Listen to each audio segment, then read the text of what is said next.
If you've ever gone through or maybe currently are in the midst of a rock bottom, I've created something for you. I'm Mesa. I went through a really, really dark rock bottom a couple years ago. In the span of 1 year, I got married, I quit my job, I launched a business, I got divorced, I checked a parent into rehab, and then anything and everything that could have gone wrong in the business went wrong.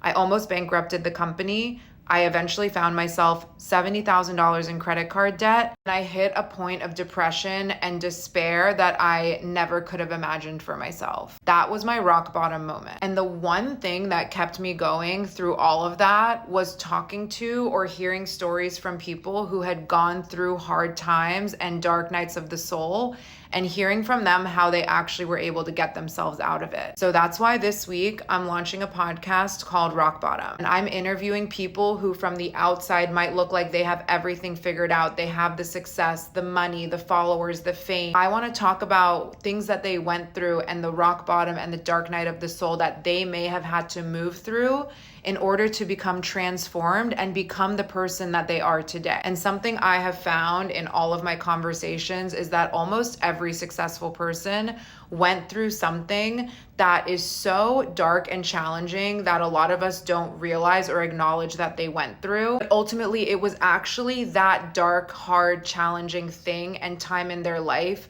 that they alchemized, they transformed the dark and negative energy of that moment in their life into becoming the person that ended up creating the success and the dream life that they're living in now. That's ultimately why I wanted to create this podcast. I wanted a space for us to have conversations where people who are struggling can turn to people who they might admire and actually hear from them what hard thing did they go through before becoming the person that they are today. I hope that this podcast will hold some kind of wisdom or some kind of insight for some of you guys out there. Our first episode is live on October 14. We have so many incredible guests lined up for this first season of the podcast, and I can't wait to share with you.